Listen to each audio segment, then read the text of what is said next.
Part of the talk that we put together, it's been several months that we were talking about what we'd like to do.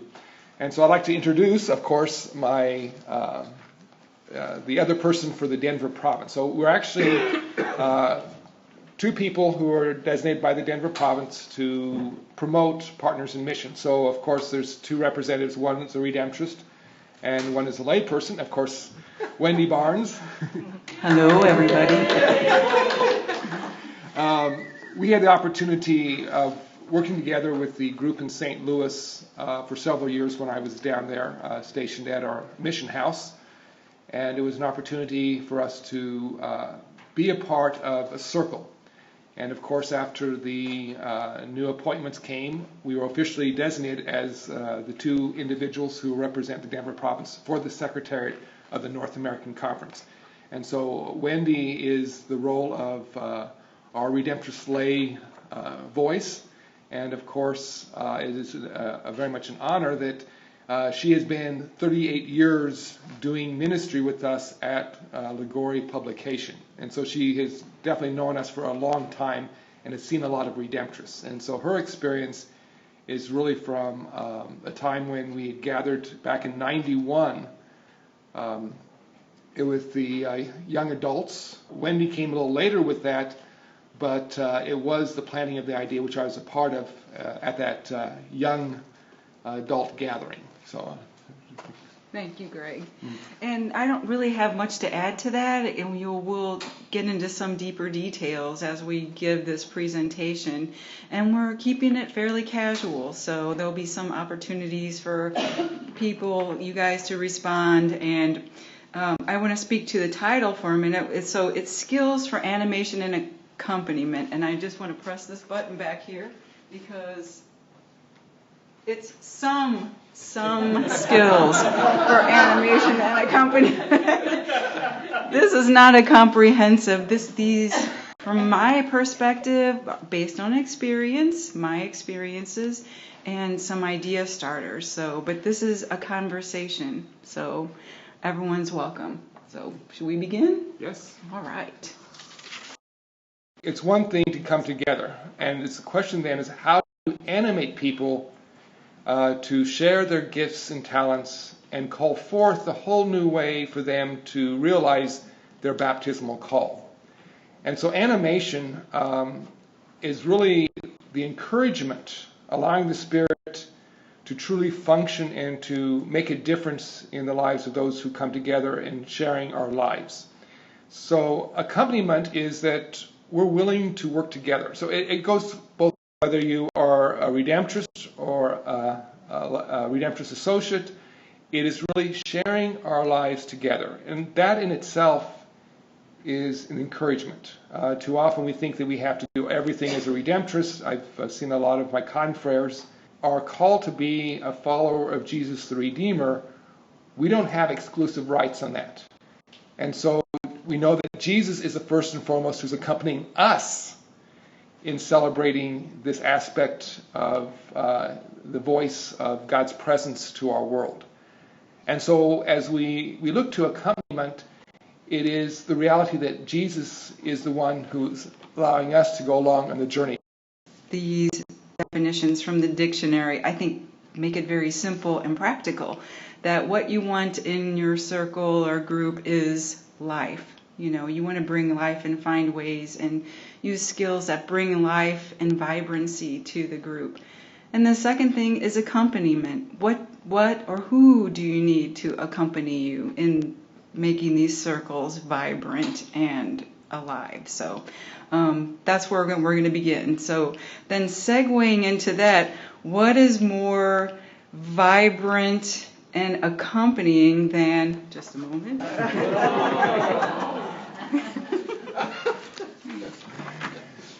So you've got the Spirit. It's interesting that often it's all upon us. We're the ones who are responsible for doing everything. It's when you realize that the Spirit accompanies you in this task, it changes your whole perspective. And so often, if you think that you're the only one who is responsible or the one who has to do everything, first off, you've got to realize that the Spirit is with us. The Spirit is there. Part of our stories is realizing that the Spirit is with us in our lives. And so we're going to come from this from two different angles. So, of course, Wendy will come from the perspective of what it means to be in contact with the Redemptorist.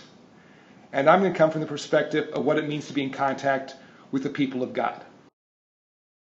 So I'm just going to kind of give a timeline of my experience as an associate of the Redemptorists and eventually a missionary of the Redemptorists.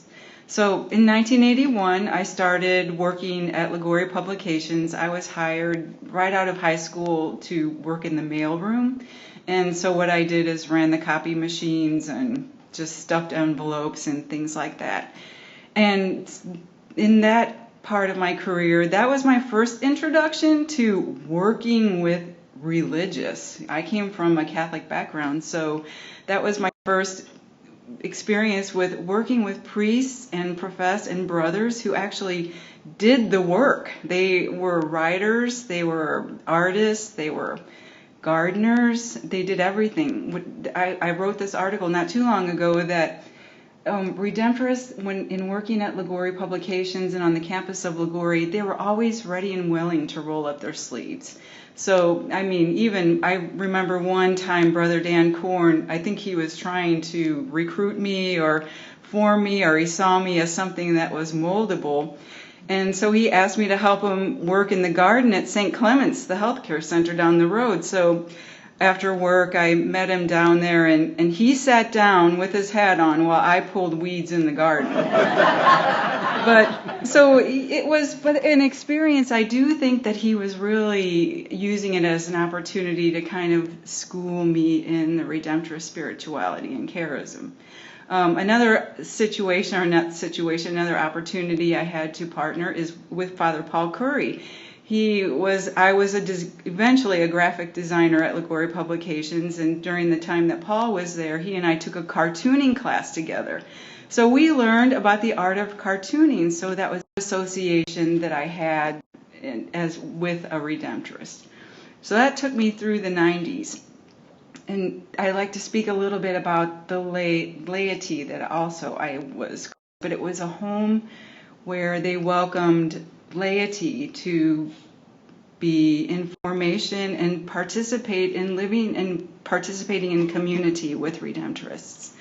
So that was in the 90s. So I was invited to that a couple of times, and I really admired Alicia and Terry, and there was really something appealing about it, but I was interested in many other things at that time, and really faith and spirituality at that age, I have to be honest, it was appealing, but it wasn't that important to me. I did attend one gathering at Domus Dei, and I remember that it was just such a unique experience to see that small community collaborating with laity.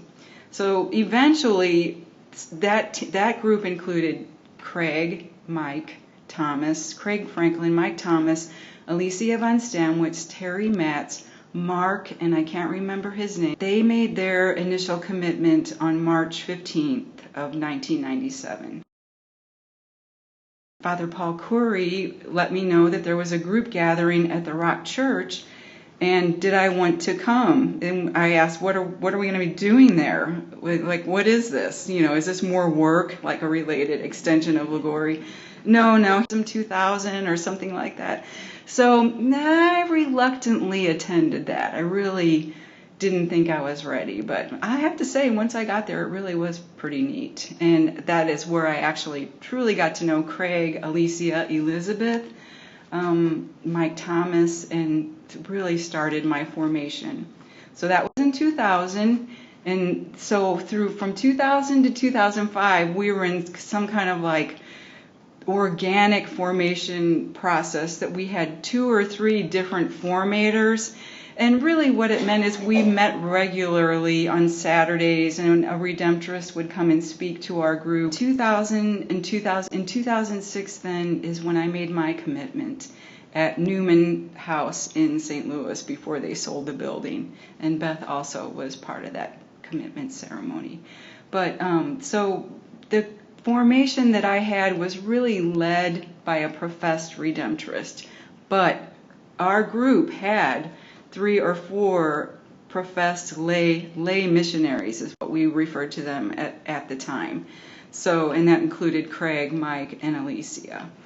And then, excuse me, let's see. So after that, my experience was I served on the commission with Lesha, Paul, Ann, and David, and they gave a little history on that, so I don't want to bore you with all those details. But, so here's the bumpy ride part.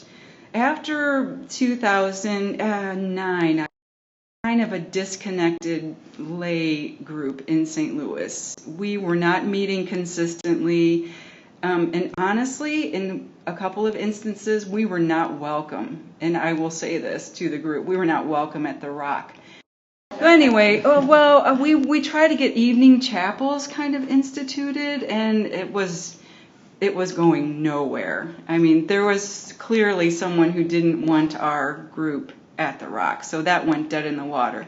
The group continued to do a ministry, and that was kind of the glue, and we met occasionally at other Redemptorist events, but we really had no formal gathering or formal structure until my biggest point of that whole story is really to Ann's point. We didn't have a lot of vision between 2000 and we didn't have any vision between 2009 and 2016. We weren't really supported by the Redemptorists at that point in our locally, maybe on a broader scale. I have to say, we didn't know what to do. We weren't sure how to get the group together. That all changed then in 2016 and to now. So our group is meeting again, and Beth is here as a testament to that too. And I'm here as a testament to that too. So what I have found, this is my last statement, is there needs to be support of professed and laity. There needs to be someone or people in the group, whether lay or professed, to breathe that life, that fire, into the group to animate it. And I really only wanted to share this for maybe a little bit more of clarity, is that I'm also a part of the lay missionary Redemptorists, but I'm also a member at San Alfonso's Rock Church. And our parish, like many of the Redemptorist parishes, there was a lot of transition that happened. You know, our church caught on fire. Pastors, we had different associates. We had a pastor who didn't have an associate pastor. So the responsibilities of just running a large parish fell on them. And so to then have another organization, a group, to then feel now I need to be able to mentor and support them, it was a little bit too much. So I don't think it wasn't that we weren't really welcomed at San Alfonso's Rock, as much as what should we do? Who should be involved? It was just another thing to manage. And as a layperson, when you speak of that fire, that just warms my heart, it is important that the laity have that fire and to push through whatever the adversities or the challenges, and that what we may think or be perceived as a lack of interest or a lack of support may just be the humble humanness of whoever the professed are at that time, to be able to lead us and guide us and support us when there really wasn't a structure in place. And this is a question for this larger group. What have you found beneficial that helps you and your group or circle stay involved and live the spirituality and charism? I was so excited when I started working at Casa Maria in Houston in Tucson, they rhyme almost, with the Davenports, and also working at Casa Elitis when it was just so wild and crazy. The monastery here, for anyone who knows what's going on in Tucson with the migrants last year, there was an empty monastery, and the developer decided to offer it to the migrants, and So there were 18,000 migrants processed through there in a year. And they had medical checks, psychiatric checks, they slept, they cleaned, they washed. I cleaned toilets, bathtubs, and showers with Diana, and we had a lot of fun. It was really interesting. It's just fun to meet people that care about the poor and the abandoned. Paul of the group here, and maybe soon to be a new group in Whittier, I hope. One of the things that Julie and I noticed, so we started the program fairly, I guess intellectually, we met together and had an hour shared talking and on a topic, St. Alphonsus, we'd present things, and then afterwards have supper together, which was a great component of it. We all socialized then. But what we noticed, though, after about 2 or 3 months, the group got real anxious about ministry, about doing something. We want to do some ministry, and the group started self-forming to do ministries. John, maybe you could speak to this. The group started wanting to do things, People wanted to do stuff. Wanted to be involved with apostolic ministries, not just come together and listen to St. Alphonsus and all the saints.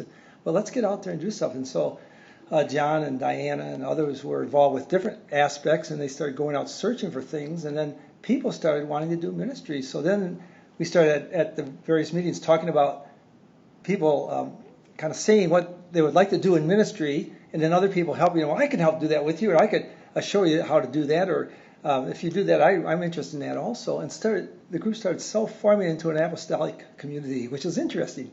Unbeknownst to Lee and I. It kind of just happened organically, didn't it? We always talk about Redemptorists about being apostolic communities, and it's self-formed into an apostolic community, and still is. So it's amazing. The idea of who are the Redemptorists was like a big secret. And the thing that was really a revelation to me was really the depth and the beauty from this foundation. Alphonsus, we spent a lot of time on Alphonsus and Alphonsus' spirituality. And we learned about the Redemptorist saints, and it was really, really wonderful to learn about them. And we're still learning about them. Father, I'm trying to remember, Baver? Yeah, Rich gave a tremendous talk, for example, on St. John Neumann. And so, kind of in defense of learning, I think you need to have this common level of content so that you can actually reflect. And really that body gave us the material to really start talking to each other. And those folks, right, and the folks who were part of this were the reason we ignited. Actually, there was ignition that occurred. I remember that I have a picture of it. The day that Father Paul waved this sheet of paper, which talked about this something going on at the monastery, and was anybody interested in following up on it? So we grabbed the sheet of paper from them, and a lot of folks got interested. Many, many more than we just talked about. There was an ignition that occurred. But in order to have ignition, you need to have material that catches on fire. And there is tremendous material within the Redemptorist community. And I just really feel privileged to have learned about it. So I'm responding to this question. It seems to me we've already stated all the elements that are necessary. One is formation, so you have to have continuous stimulation intellectually. But I think it's also, you heard how important was that your group got together always for dinner afterwards. So you had sister fellowship. So many of us don't have that kind of a structure where all of a sudden you can go into a place and have dinner. But sister fellowship is so vital. So I have a Justice and Peace group in Queens, and right from the beginning, I didn't know what I was doing in bringing this group together, and I got 10 to 15 people, and I made frozen margaritas every session. Honestly. I brought everything with me, all the ingredients, including the mixer and everything. And right there in our circle, I plug it into the wall. I'd make everybody, and that's how we had let me tell you, that is a great group. It's really, no, I'm sorry. Yes. And then another piece that we've already heard is that you need to do retreats together. You need time of prayer together. So in the retreat center of ours where I served, I had circles. We didn't call ourselves that, but we had a team of women who gave the women's retreats. We never thought of not having a retreat together. My Justice and Peace group always has a retreat together. All the circles that I deal with have retreats together, just us. It's very vital. That's what keeps this going. And I would encourage, and I don't know if I've heard it, or certainly it's possible that you've done it, I don't know, but it would seem to me that this group here at the Desert House should be offering a retreat together. Not everybody can be necessarily presenting on the retreat, but a retreat together here at this place on Alphonsus or Alphonsian spirituality, or, using, and that's what bound our circle together at the Redemptorist Retreat Center. We decided to give a retreat on Alphonsus and his spirituality, and we studied for 1 year together. And it was a wonderful learning experience for us, but in sharing it with others, and this richness, you need to spread it through the gift of this retreat center. And I don't know if you've done it, but if you're not giving Alphonsian retreats and about various things, you people are the ones who should be giving it. As I mentioned earlier, I was back in the 90s when this concept came out. And part of the reality is I've always tried to invite the laity into the mission of the Redemptorists. Part of my 30-some years as a Redemptorist, that's been a part of who I am. Now, a little bit of the story is that there's the experience side of it. And when I was in various Hispanic communities, we were trying to share our spirituality and have them somehow be a part of it, but the overall concept of what it really meant was still kind of nebulous. It's difficult to figure out what exactly we're inviting people to. Once you form the circle, is it more the flavor of the priest or the brother who formed it? How does it continue? And so the component of being connected to other places was not a part of the reality. When I was in St. Michael's, I was actually working at a national, actually it wasn't even a national, it was a personal parish. Well, it was only for those who spoke Spanish. So if you're Hispanic and couldn't speak Spanish, sorry, this is for just the Spanish speaking. In the process, Ken Sedlak was at St. Michael's with me, and so we actually had a group that gathered. And so, of course, his focus was really on the spirituality, and my focus, of course, was taking that spirituality and somehow connecting it to others. And so we had them come out and do a couple projects at Misión San Juan Diego. So it was a great thing. Unfortunately, after I left, and there's some circumstances that the group kind of fell apart at St. Michael's. When I was assigned to Houston, it is the largest Spanish-speaking parish that we have in the province, and there's a lot of work. And because they'd done the work in St. Michael's, I wanted to invite the laity into our spirituality, and ultimately hoping that they could get more involved. But I was shorthanded, and with many things I had to do, I had to kind of let it go. We began to focus more on leadership of the people in the parish so they could take on the roles, and unfortunately I let the spirituality side and working with the Redemptorists go because I had no one else to support me in the community. There was, I think, 10 of us, and it's pretty bad when you think you're trying to encourage your fellow men to see the possibility, and so I had to let it go. But what I think is very important is that even though I had let go of the formal side of calling together a circle, there's other things that I did which was very much in line with making a difference, with allowing the relationship to Jesus the Redeemer prevalent. And one of the things that in the Hispanic community that I had to deal with many people were living outside of marriage. So they were together for a long time. They were civilly married, or maybe not, had children, and of course the longing of wanting to be recognized in the church and being able to celebrate their faith. I offered classes for the married couples to sacramentize their marriages, and it was very interesting because there was a group within the parish that was trying to form a unity and a bond for supporting families, Sagrada Familia. And so what took place was I was doing group weddings. So twice a year I would invite the couples who were wanting to somehow see if they could sacramentize their wedding. And so I would do these classes, and usually have about maybe 25 couples.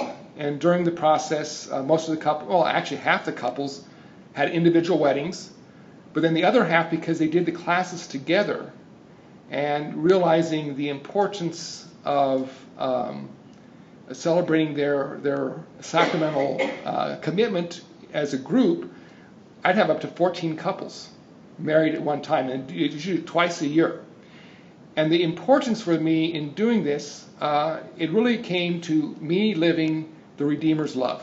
And when you see people who so much want to participate in the church and they're told, you can't do this because you're not married. You can't do this because you're in grave sin. And so in working with these couples, I gave them a new way of looking at their faith, reaching out to the abandoned that we in the church many times have forced upon them. The group of Sagrada Familia, they were sending me people that they met.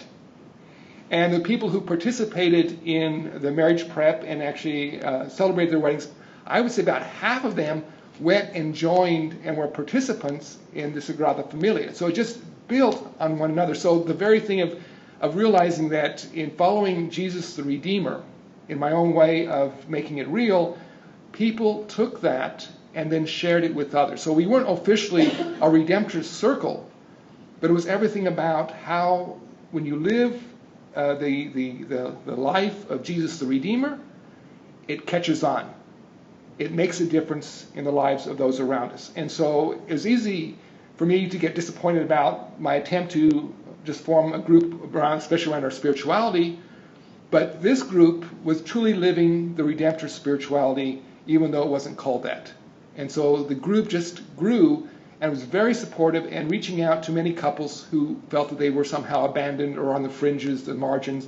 And so it's very much about what the Redemptorists are called to do. And so they joined me in that process. And so it's a very powerful thing that was the living of the faith makes a difference for others in their faith. And so it's very important to see that dynamic. One thing that happened when I got moved to here, I was able to do a lot of research and things of having a time in a retreat ministry. But after I moved on from here, I was only here 4 years at the Renewal Center, I went to the Mission House. And of course, I knew about the group in St. Louis. And so talking to the individuals and saying, are you interested in getting connected back with the Redemptorists? And of course, the answer was absolutely yes. Now, what was interesting in our trying to move forward is we saw the importance of inviting new people. And what took place was we were blocked. The ones who were in charge in the province said, no, you cannot invite new people into your group. We had, yeah, we can. They're very much. They were part of the story, and it was very frustrating for me because all of a sudden it was the province was an obstacle for us to grow and to try to pursue the invitation to others so they could grow with us. Now, what happened because of that? We said, okay, fine, we're going to focus on Redemptorist spirituality, and so we had a book. And we chose different passages, different chapters from different Redemptorists about their faith journey and about what the importance of our charism was to them. Now, what's interesting with this, even though we weren't allowed to have new members, we had people who were not members, but they weren't officially recognized as members, but they were invited to be a part of the group. Now, Chris is part of this mix.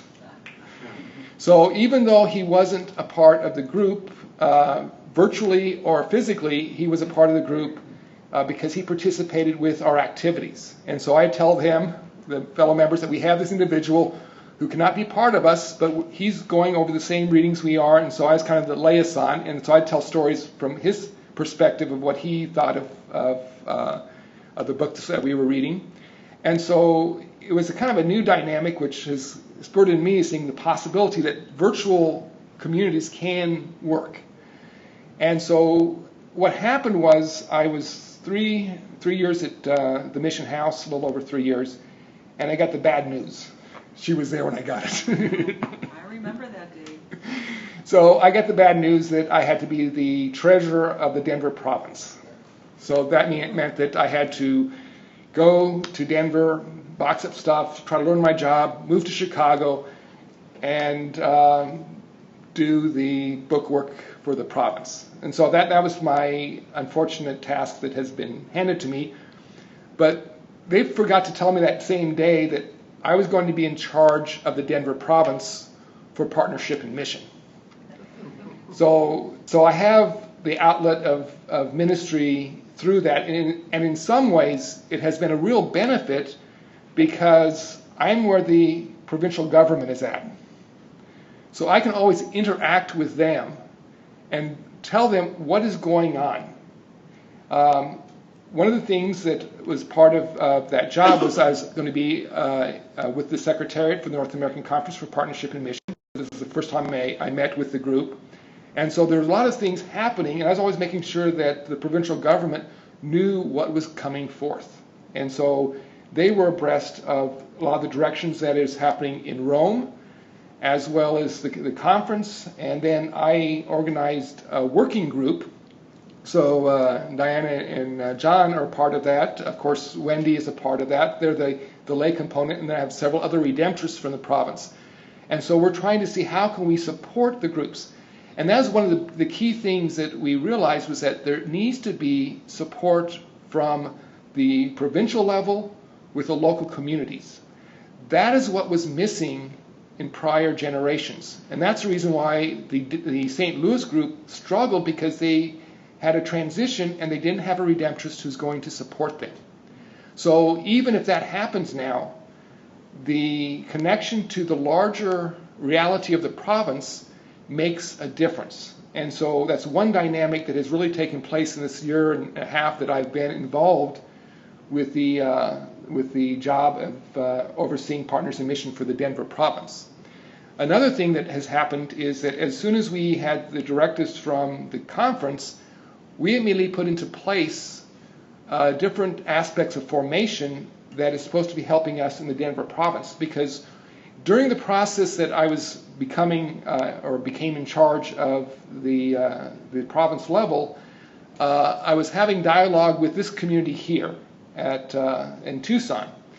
And the reason being is that there was a lot of misunderstanding, I wouldn't say that, but it's more of that they didn't really understand what does this really mean. And so in the dialogue between the group here and what I was trying to do in the province and also connected to the conference, there began some clarity.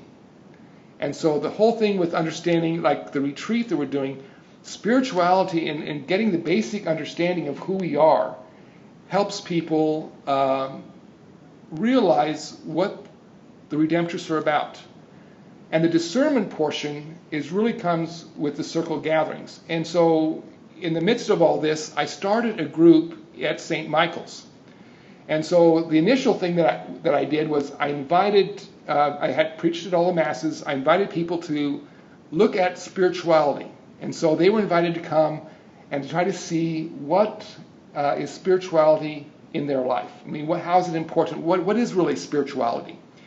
And so from that connection, I invited people to a retreat. Now, because I had some other obligations, I was only able to do it 2 different weekends. So I had one weekend, the first portion, the next weekend, the next portion. And I got Bob Finelli to help me with some of the parts.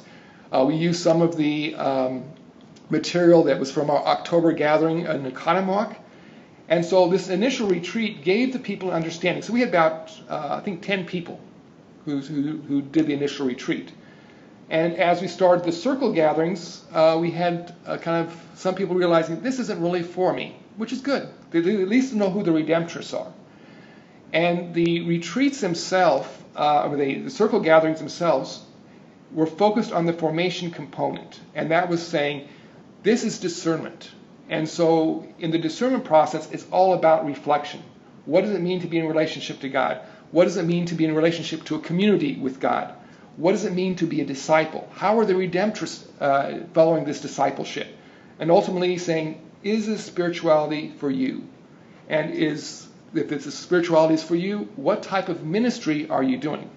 Now, just to say something very quickly here, we will be making available a link to these documents that the Denver province has officially stated as the guidelines for our formation. But it really focuses that you want them to basically quickly understand who we are, the basic foundation of that, but then the discernment process of formation is the first steps within the circle. Now, we had listed just 4 gatherings. We said what the themes are. How we did it in our circle, we divided 2 of them up. So there's actually 6 circle gatherings that focus on the formation process. And in fact, I initiated a thing with Chris, because Chris now became a virtual member through Zoom. So he was actually active in our circle gatherings. And so it brought an interesting dynamic. And we also have people who are connected to Life Directions through John Phelps. So like the last gathering, we had 4 people in the room, and I think there was 5 people. Chris was the leader of the group. So all these sessions, Chris has done. And in doing that, I think it empowered Chris to see that he can be just as effective as I, inviting people into being reflective with the group about the discernment process. And so here in this upcoming January, we're going to have 4 people make a commitment as Redemptorist Associates in Chicago. Of course, Chris couldn't do that, so that's why he did it here. So we'll have 4 people making a commitment in Chicago as Redemptorist Associates from this initial group. So that kind of gives you a little bit about my journey with the process. And so it's very important to see that what the Redemptorists can do just by sharing something. I mean, I think we have a sleeping giant. If they encounter our spirituality, it's amazing what they can do. But until we interact in that way and see the value of it, the giant is going to continue to sleep. So how do we awaken it? And there's more stuff I can go into details and things, but I really wanted to kind of give you my story of how I was animated by people, by the laity, in seeing the value of the treasure we have, and then also seeing by us living our Redemptorist faith the way that we make a difference for others. Because what it comes down to, when Redemptorists really are very active in living our constitutions and statutes, we really do touch lives of so many people, make a great difference. And then when you see that if we allow people to interact in mission with us, our power is it's so great to what we can do. And it's like waking the sleeping giant. And I think that's what, at this point in time, in animating people, is how do we wake the sleeping giant? How do we encounter a way of engaging people in this great mission that Christ has given us, that He has shared with us? So anyway, that's my synopsis of my history. So I have questions also. Now there's 2 sides to this, the question. So how have you been supported by the laity for the sake of the mission?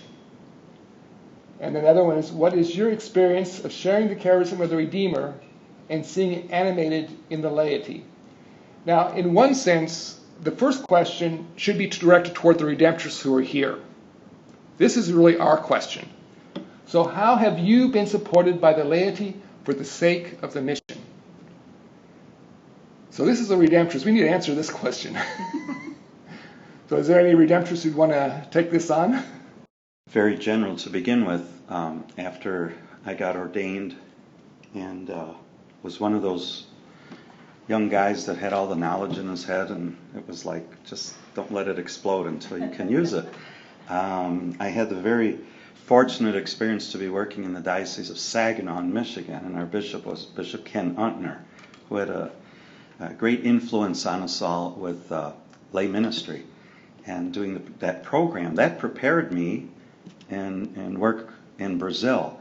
And at the time, it was right about then that the the theme of the sexennial theme, don't get too excited when you hear that word. It means 6 years, every 6 years, was to evangelize the poor and to be evangelized by the poor. And man, that really happened. It just turned me upside down, inside out, in a very good way. And I have to say, here in Tucson, it's happening again. I'm going to be very honest with people in general and with our circle. It's like that banner that I saw, I don't know when, somewhere in the past, that says, well, there they go. I better hurry up and catch up with them, because after all, I am their leader. It's really changed me. Yeah. You now have a connection to people who we would never have connected to, but who you are really interacting with. So this is really the question is, how have you found the charism of the Redeemer effective in your outreach because you've been touched by a Redemptorist or Jesus the Redeemer? There's the second question. It's for the laity here, for our Redemptorist associates. Well, I'll just say in 2 ways specifically. As a lay missionary Redemptorist, we were each asked to identify a mission. And at the time, I was active with our HIV/AIDS ministry at St. Alphonsus Rock Church. And during that time, I actually was off from work because of personal reasons. But it gave me an opportunity to expand my knowledge and my efforts in that ministry. And so I was sharing last night with Lee, and I won't go into details, but how that just enriched my life in being able to care for that population or that group of people that were a little abandoned by the Catholic Church at that time. And so being able to utilize who I was, a pharmacist, healthcare provider, to address it from that perspective, but then from a spiritual perspective to say that you may be living with this condition, this disease, but you are still loved by God and you can still be anything and everything. And then in my current role, since Ann outed me as a drug dealer, in pharmaceutical sales, when I then go into the offices of my clients, obviously I have a role to do that. And the tiers that were earlier, it may be the company that puts gas in the car and resources in my car to take to the clients. But when I'm there, it's about caring for you and your patients and the resources that we have. So it's that charism of the most abandoned. So it speaks to me. It makes me feel, it makes me whole. Okay. Life in Winnipeg.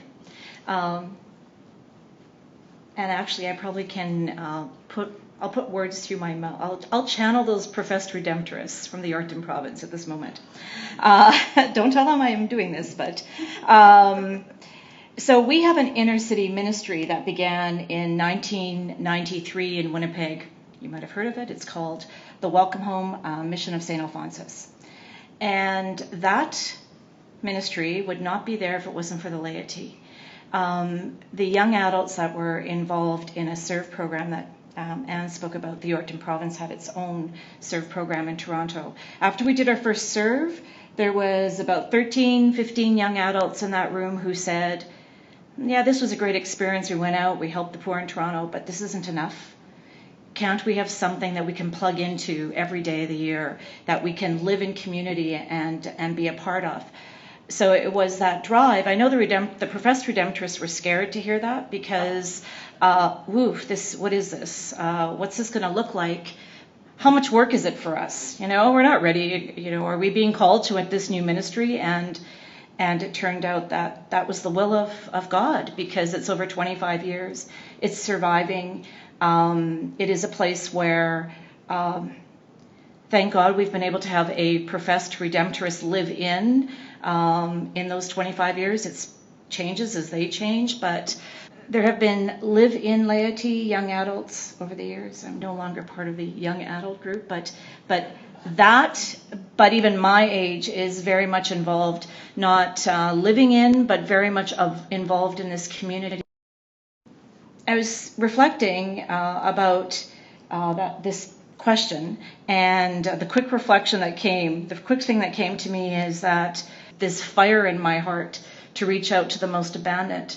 In my life, I don't think I spoke it so much as I lived it, and I think that was confirmed by the people that came and wanted to be a part of this through our church. But the reality now of being involved at the Welcome Home for so long is that it's the people that are not formed in the Catholic Church that are very much a part of our same desire. The people that are living on the street, that have been coming on and off for the last 25 years, they're part of this community. And they are now being those examples even to me, because we're always being transformed and growing in our faith, and now they're inspiring me and others. So the laity is, we're here for a reason. God's calling us for a reason, and we really want to work in partnership. And we've had those valleys, lots of those valleys, lots of the again, professed Redemptorists who believe in it, and those who are maybe afraid to believe in it or too busy with other things. But thank you for inspiring me with your story this morning, because all things are possible if you just keep at it. Keep the faith of gathering in circles, with professed or without professed. It'll work. We just have to stay connected, and communication's really important. The idea of Zooming in or the internet, when we were formed in Winnipeg, the ongoing formation, for a couple of years we Skyped in Redemptorists from all over the States that shared their various ministries with us on our Saturday morning gathering, where we always ended up with food and something good to drink. So food's a very important part of bringing us all together. So thanks for letting me share. The next slide is trying to learn from the master. And one of the very basic concepts I think we have to realize is he always showed the God's love. That was first and foremost. So his action was there. Then he invited people to come and see, to come and know what he was about. So he taught them. But ultimately, he sent them forth. And so even though it's not written here, you always have to keep that in mind when we're talking about what Jesus has shown us. And so it's the same pattern we have to follow as well. And that's why I want to be with you today. All kinds of questions around inviting and forming Redemptorist associates, but also professed Redemptorists for partnership in mission. And I think it's always key to think about partnership in and for mission. Sometimes it's easy to make it sound as if what we do is for its own sake and it's somehow interior focused, and that's just one piece of it. The drive is always outwards. What we were doing in putting this presentation together, we were looking at concrete examples of our own experience of what's beneficial in a group dynamic and things that should be avoided. So this next section is really looking at what can be destructive. And I think the most important thing is that if groups get away from the center of our perspective of Jesus the Redeemer, about being connected to Jesus, that's very clear that there's something wrong. And so we always have to see that Jesus is the foundation of our perspective, of our charism, of our spirituality. And there is times that certain people get more focused on themselves and they take everything towards what they're up to, and not realizing that we have to always have the foundation of Jesus and, of course, the Spirit that comes from God. Often with groups, there's times that we are able to share, and there's what we say is for everyone. But there's also times that we have to respect confidentiality. And there's kind of a wisdom involved in knowing the difference, knowing that this is especially shared because there is a connection. And if this information gets out, it could do damage. So being very respectful of confidentiality enables a way of being intimate about our faith and about who we are as a group. So that's something just to think about. Of course, the desires to control a group, it's about the person and not about the mission. It's about what a person is trying to proclaim in their own views instead of trying to share the views of Jesus. And so that dynamic, unfortunately, Redemptorists have to deal with it, laity have to deal with it, and it can be very destructive as a group when it's not about the work of the group together, but it's about the individual and their glory. So we always have to remember that it's the glory of God that we're seeking. This one here is an interesting one because, especially in our country today, especially in the U.S., I'm not sure how it's in Canada or in Portugal, but we're a very divided country. And there's a lot of hot topic issues that you'll have people focusing on the differences instead of what is in common. And so it's always trying to focus on the most important things about our faith that brings us together. So how do we make God's love real? Not in how you do it or someone else does it and which is a better way of doing it, but really always trying to focus on what unites us, because divisions are so easy to go after, and in our society today, it's like that's the only thing that matters, that these people aren't with us, so they're outsiders. And we really have to look at, as we gather as a group, we need to always focus on the most important aspect of who we are in the kingdom of God. So yes, there are differences, and you have to be respectful when you talk about them, but if you only focus on the differences, then it can destroy a group very easily. Okay, oversensitivity. There needs to be humor. I guess the positive side in all this is that if you can't be able to laugh at your mistakes, if you think that this is the only way that by someone saying a politically incorrect thing that, God forbid, this is terrible, there needs to be respect, but at the same time, there needs to be a kind of a humor, allowing our fragility, allowing things that make us different, to be able to say, okay, that's life, and we shouldn't be so caught up with to being too serious about something. So this is kind of just trying to find that balance. Okay. Of course, there's rude behavior. This goes to the extreme extent when those things that are offensive really should be done away with. To be able to listen respectfully. There's times when jokes are fun. We also know at times that people use humor to humiliate, and to understand the difference is the wisdom of God, I guarantee you. That's all right. I changed my settings, didn't we? Okay, of course, believes that there's only one way of being a Redemptorist associate or lay missionary, most holy redeemer, or Redemptorist. I think there's so many gifts, and instead of seeing them as obstacles between people, it's seeing that how can we share them.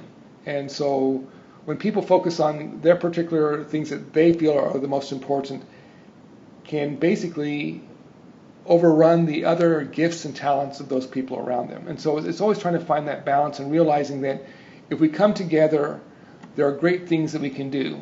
But if we only think that what our particular project is, or the mission or ministry that we have for the mission is the only thing that's important, we don't see the whole picture. I think is the body of Christ is probably the best image where we need to work all together. And that's where it falls apart, is when someone only focuses on their particular identity and not the whole picture. And then, of course, the feelings and difference that sometimes we get along with some people better than others, and realizing that in spite of our differences, that we have to see the deeper truths that bring us together in faith. And so you might have particular people that are closer friends, that's great, but don't take your relationship thinking that these other people have nothing to offer. So it's really trying to see the importance of everyone and all the things that we are able to do when we come together and work together for God's glory, for the kingdom, and truly making Christ the Redeemer present in our lives. So the next slide is the opposite of what we just discussed. It's behavior that fosters stability and growth of a circle, and this would include both CSSRs and laity. So I'm just going to read through. We're kind of on time crunch, so I'm just going to go through and let you guys digest. So open to the gift of diversity and is able to rejoice in the gifts and role of each person. That just seems like it would be a really great group to be a part of, doesn't it?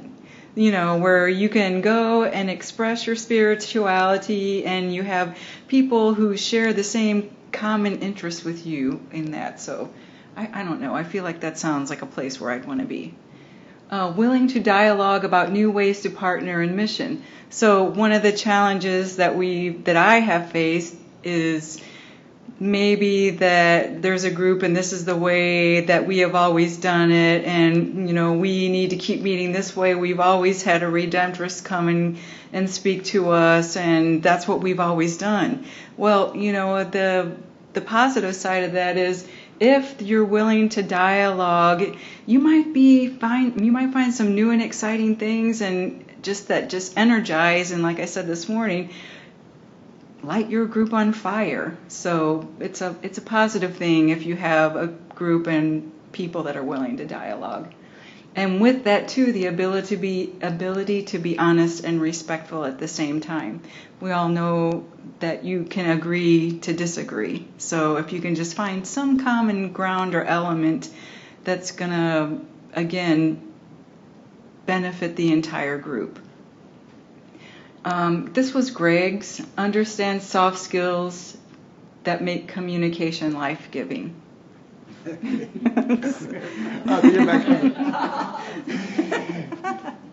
We know that there is a way of being able to communicate, and some do very well, other people not so.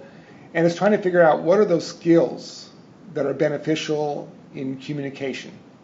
And they're learnable, and they are skills. And so why I put it down here is that the more a person has a background in communication, the better off they are to be able to be articulate about what they're wanting to say, respectful at the same time. And so these are really learned skills. And so you probably can find books on what are the soft skills for communication. And that might be very helpful for a group, especially when there are language problems or differences with interpretations, and seeing that there's more things in common than, especially when you're able to communicate that in a very respectful and adult way. This next bullet wants to explore the depths of faith together. I think we've touched on that so many times over these past couple of days. I don't have anything else to add to that. But hopefully this slide would be a resource if you're inviting other people to plan events for your circle. And then lastly, desires to know Jesus the Redeemer and be that image in the world. That again, we have touched on that. So I'm going to move to the next slide. Oh, yes. Well, we all have dealt with difficult people. And we know that, do you write them off? Do you allow them to continue? If they do continue, in what way are you going to work with them? The last perspective, if we go down the very bottom, you might realize this is actually scripture-based. It comes from the Gospel of Matthew, chapter 18, verse 15. And it is where, if someone sins, what do you do? And the understanding that was presented is that you go to the person one-on-one, and you try to help them understand that their behavior is detracting from the group, and so you do it in a fraternal way. I mean, in a way that you're working with them and helping them understand your perspective. And if they don't listen to you, then you're supposed to find another one or two people and then go back to them. So it's a smaller group that confronts the individual. But what often happens could be is that it's your problem, not the other person's problem. And so it's a kind of a framework where you, as thinking that this is the only way of doing something, you might realize that, no, this other person has a just right, and they actually are correct, and you're the one who has to deal with it. And of course, within the story, it tells you then if they don't listen to that, then you go back to the larger group and try to figure out what you need to do. And if someone is being so detrimental to the group as a whole, people will know it. And then saying, okay, what's the best way to invite the person to find their sanctity elsewhere?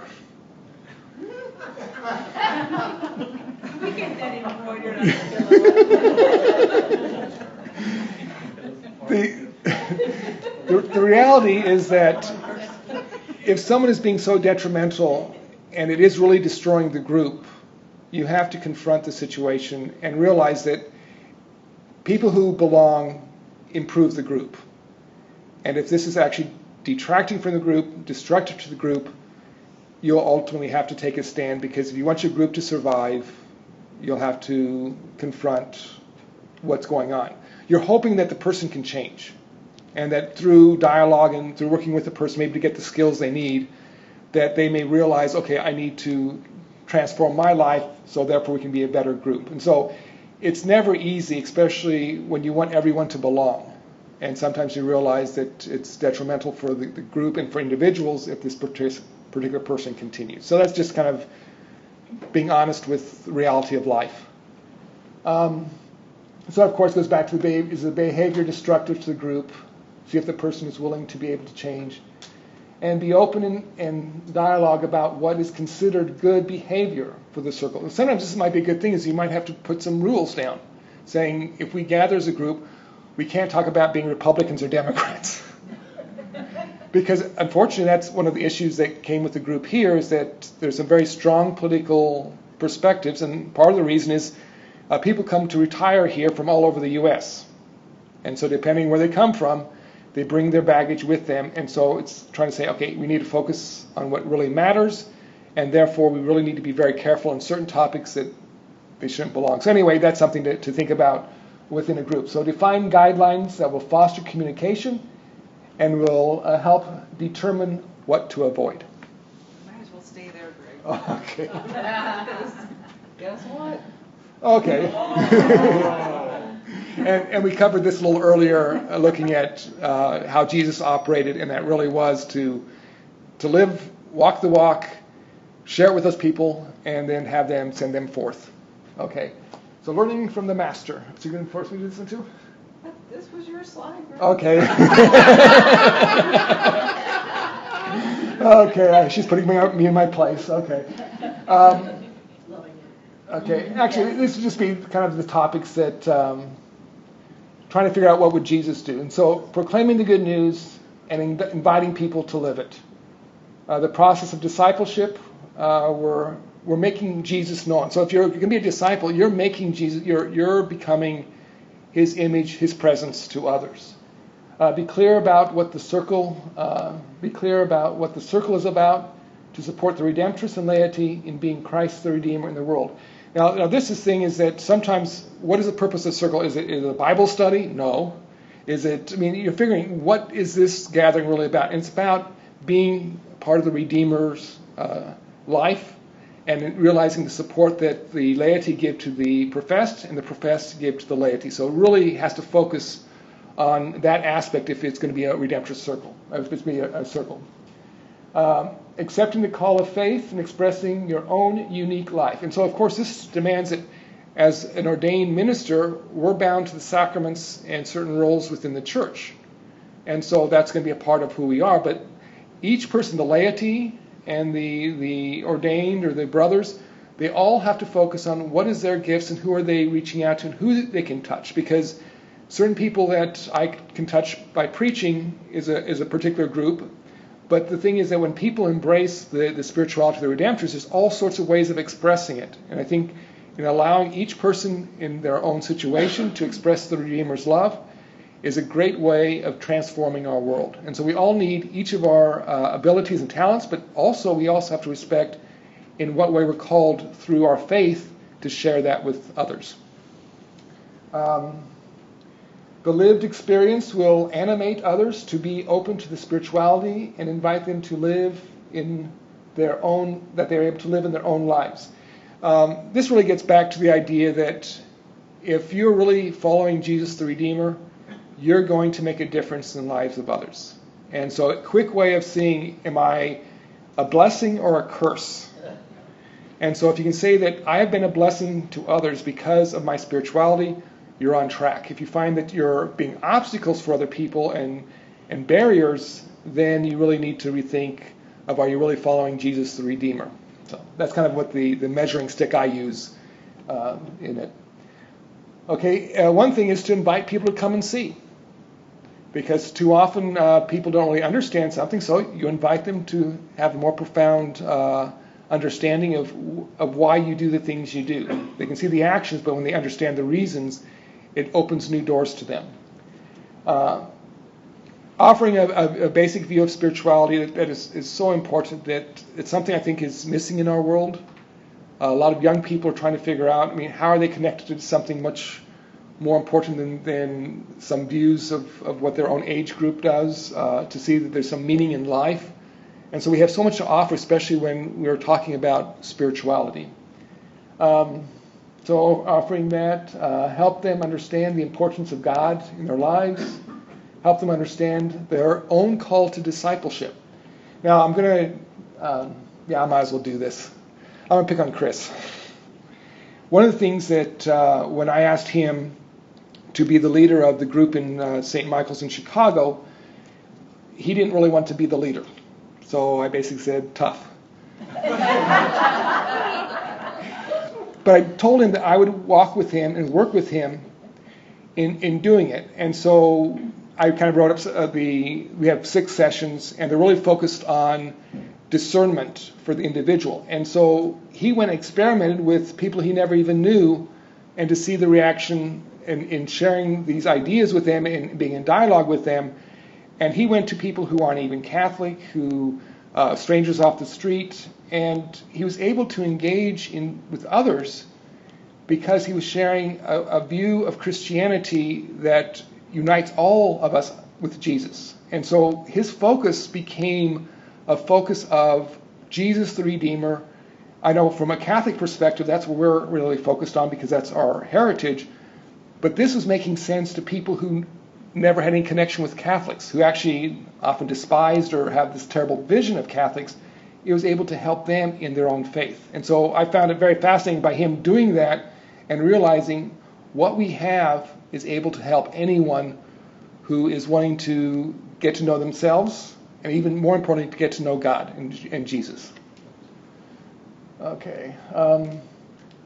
So they invite them to discern if this is a spirituality for them, how they plan to express the Redeemer's love. And this is actually what we did with the final gatherings for our circle before people make a commitment.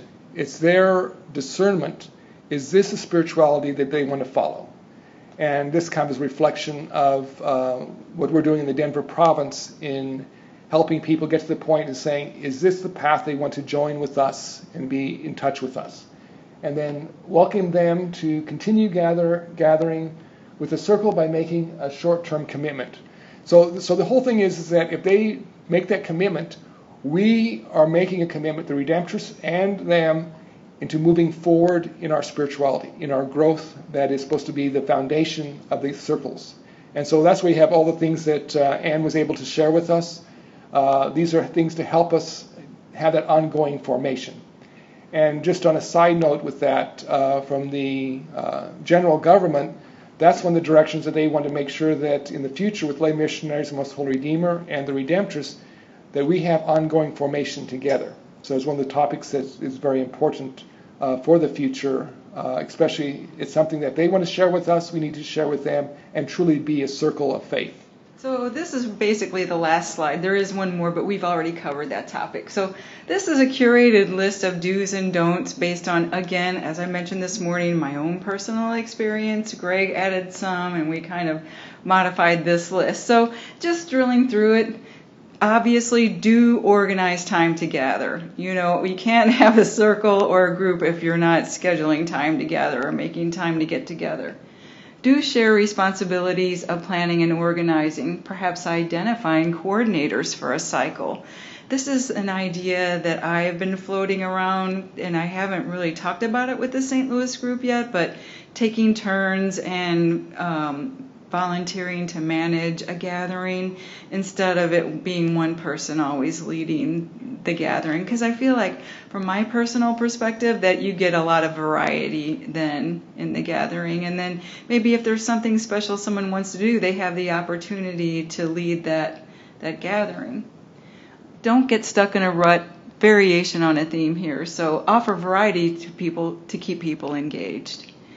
Don't forget to share the news of the congregation and conference happenings. This is something Ann touched on earlier too, as she was talking about resources, and Beth also brought it up. I really feel like there are many channels of communication. The Redemptorists are very good about keeping people informed and sending out information, but it's sometimes not getting to everybody. So if you are one of those people that's getting that information, and freely share it with your group, or make sure they're added to a list or something so they can get it firsthand.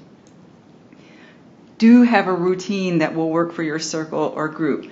Obviously, our St. Louis group, I really wanted them to meet at 6 o'clock in the morning on Saturdays, but nobody seemed interested in that. So we compromised and settled on 10 a.m. But yeah, it is important to find something that works for your group. Oh, this is one I added from last night because someone, maybe it was Pat, she's not here, she said to me, you don't ever want your group to become exclusive. And I think that is a theme that we need to be aware of. And especially Beth and I had a conversation today about the Rock. You don't want it to seem like you're in some off-limits cliquey group that it's a secret society that no one can be a part of. So I know some of these things are obvious, but it never hurts to bring them up. Do respect boundaries. This was in one of Greg's slides, but it's a good one to remind that, again, to Father Jack's talk, get to know the language of Redemptorists. They may have boundaries. There may be things that you can't or shouldn't say to them when you first meet them, or even as a lay person. Make sure that you're understanding what those boundaries are, or at least trying to discover what that might mean. Don't allow the group to get separated from Redemptorists. What this means is that don't let the group take on a culture of its own that's not focused on the Redemptorist spirituality and charism and the whole mission of the group. Don't let the circle or identity of the group or individual get consumed by other ministries or agendas. And I think what this means is that, if maybe using the Rock again as an example, it's not just another parish ministry. It is something unique and focused on spirituality and personal spiritual growth as a missionary. Don't lose balance between sharing and learning. So that means take time to share, take time to learn. Do respect roles of laity and professed, and last but not least, do have fun. That's it. And then Wendy and Greg with a great presentation on skills for animation and accompaniment, and that real focus on complementarity of professed Redemptorists and laity, and a very realistic face of what some of the possible downfalls and in fact real struggles have been. And then that real sense, though, that doesn't win, that we're here and there's hope. I think that's been a tremendous gift to us today.